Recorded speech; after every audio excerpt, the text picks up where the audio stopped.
nasci em Matão, né? Meus pais nasceram em Matão também, tanto meu pai como a minha mãe nasceram em Matão, são matonenses. Eram matonenses, são matonenses, né? E nós tivemos uma vida normal, né? Uma vida meio difícil de trabalho, porque não havia como você deixar de trabalhar. A gente precisava trabalhar. E os nossos pais eram assim, não exigentes, né? Mas que encaminhavam a gente para o trabalho.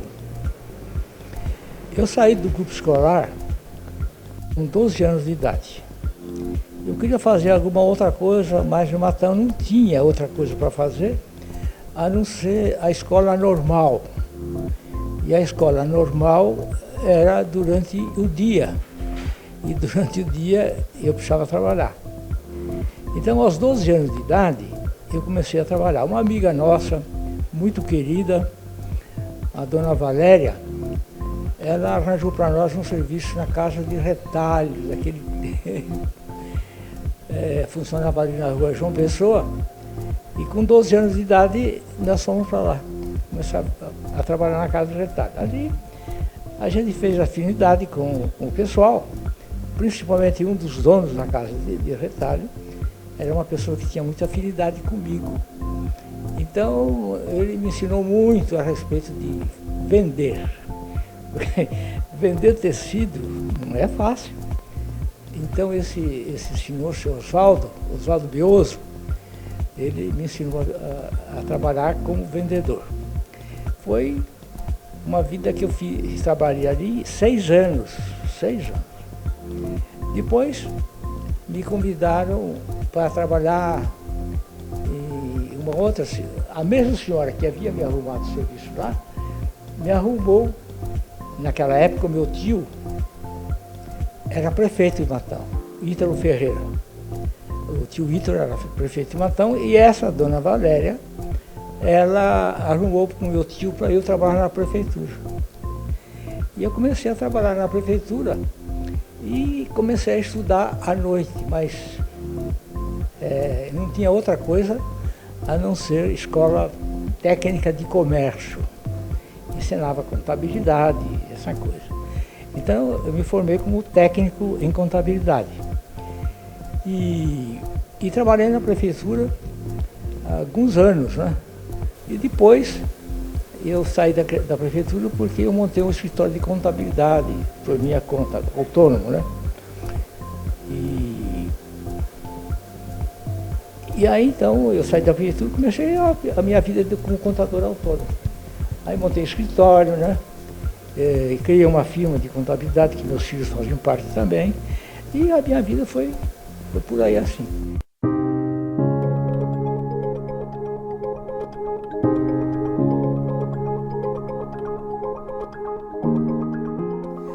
O professor Leopoldo Machado, que era um professor baiano, morava no Rio, mas era baiano, ele passou por Matão e deixou fundada aqui a Mocidade Espírita Caibachute. E nós fazíamos parte da Mocidade Espírita Caibachute.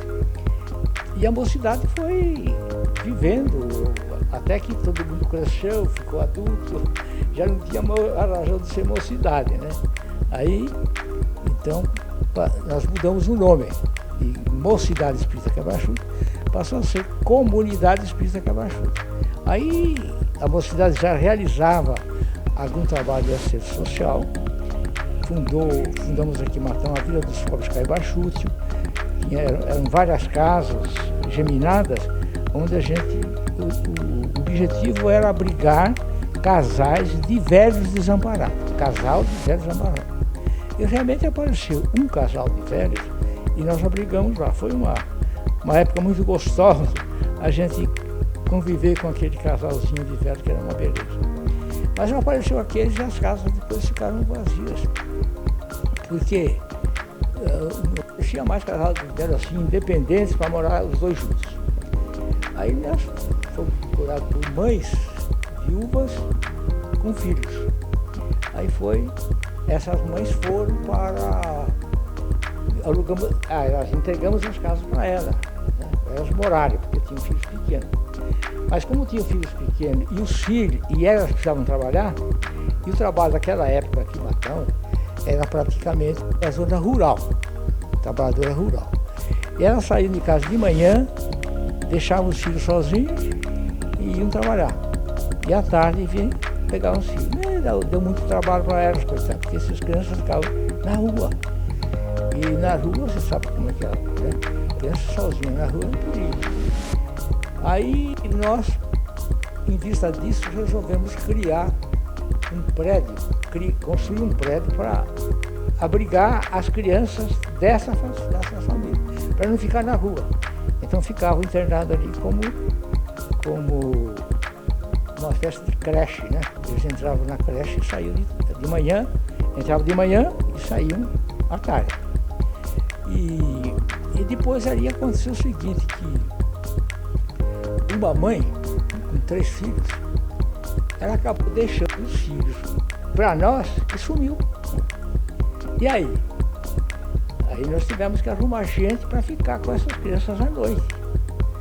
Aí veio a transformação. Aí precisamos arranjar acomodação para essas crianças e acertar com elas, né? E aí criou o Lar Espírita Caibaxúcia para receber crianças. Aí começamos a receber crianças daqui, de Matão, crianças necessitadas, né? Porque eram crianças que se internavam e ficavam no lar até completar 18 anos. Até que uma lei federal impediu de ter lares de internato. A criança podia frequentar uma casa de assistência durante o dia, mas ficar no lar continuadamente não podia. Era tirar a criança dos pais e eles não concordavam com isso. Aí então o lar foi ter que, aos pouquinhos, foi entregando as crianças e acabou ficando sem as crianças, que é esse prédio aqui.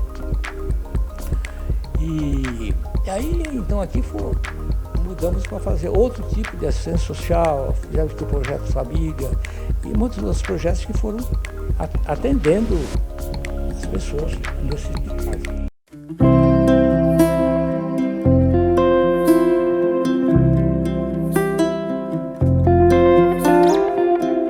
Meu nome é Lídia D'Agostino, eu sou fonoaudióloga e conheço o Sr. Edo desde a infância, porque os meus pais eram muito amigos do Sr. Edo e quando eles se encontravam sempre lembravam que quando o Sr. Edo ia namorar a esposa, que foi a esposa, o meu pai vinha a cavalo da fazenda e cruzava com ele andando pelos trilhos do trem para poder ir namorar. Então eles já tinham uma amizade desde aquele tempo e nós crescemos já sabendo quem era o Sr. Edo.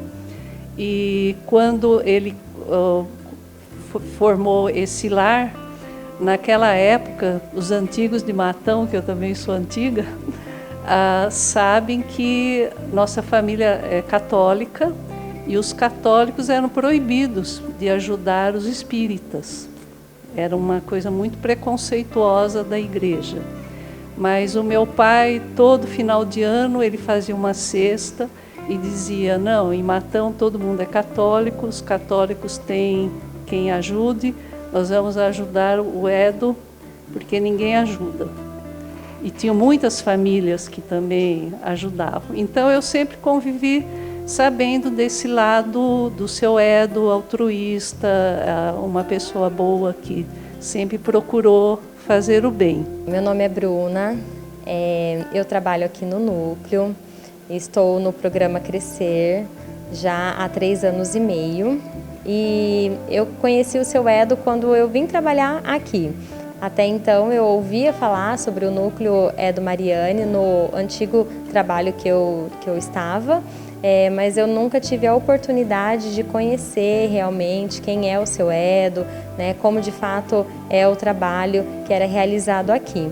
E depois que eu vim trabalhar aqui, que eu pude ter a oportunidade de ter contato com ele, né, eu me sinto muito lisonjeada até. O que ele faz em Matão, eu acho que é o que toda a sociedade deveria fazer e deixa de fazer. Então, ele não vê nada bem pessoal para ele, ele se dá totalmente ao próximo. Então, eu acho que é bem uma filosofia que é do espírita, né? Como ele falou, de amar ao próximo. E eu acho que essa obra dele é muito valiosa para Matão, só engrandece a cidade. E as famílias que ele dá assistência, as crianças que ele oferece essa assistência, né?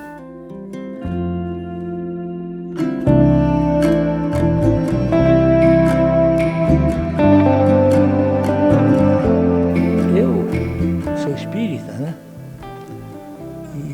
E como espírita, nós aprendemos que nós somos todos irmãos, por parte de Deus, e que devemos de tratar todos como irmãos.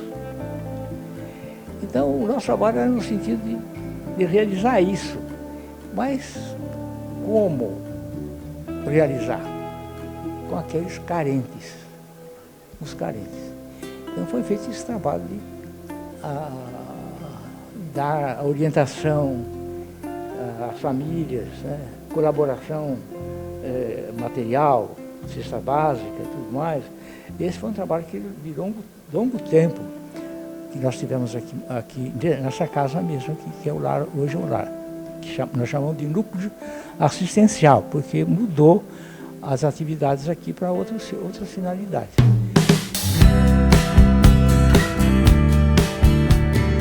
O seu Edo é uma pessoa de muita sabedoria, né, de muita humildade, ele se preocupa demais com as pessoas e isso eu acho que é grandioso da parte dele.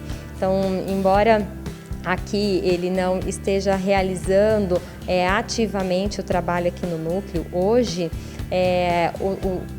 a preocupação que ele tem, então assim, o que ele traz, né, de vontade, de interesse por esse trabalho, sem dúvida alguma,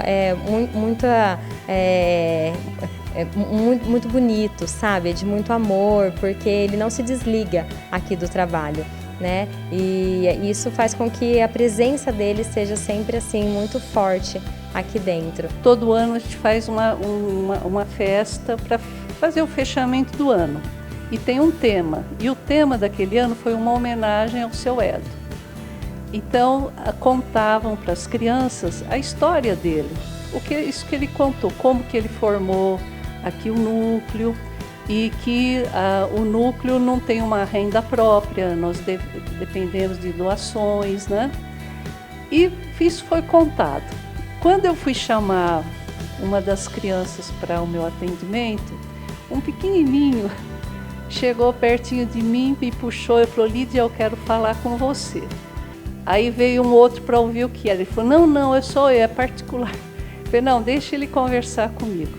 Ele chegou bem pertinho de mim, enfiou a mão no bolso, tirou uma moedinha de R$1 e falou: você dá para o seu Edo? Aí eu quase chorei, eu falei: meu Deus, ele entendeu, mas tão bonitinho. Aí eu falei: não, eu dou sim. Aí eu fiz questão de ir até o escritório dele, contar a história. Eu falei: ó, seu Edo, um garotinho, quando ouviu a sua história e como que funciona, que nós dependemos de doações, ele deu essa moedinha de R$1, então eu acho que é de um valor incrível. O seu Edo ficou muito emocionado. Eu falei: o senhor quer que eu grave um vídeo, o senhor agradecendo? Ele falou: sim. Aí eu gravei, ele agradecendo, e eu trouxe e mostrei para a criança. Quando foi no final do ano, a mãe dessa criança veio me dizer que o seu Edo foi até a casa dela agradecer e levar uma lembrancinha para o menino. Então o seu Edo é isso. Acho que eu não preciso dizer mais nada, né? É uma pessoa iluminada, realmente.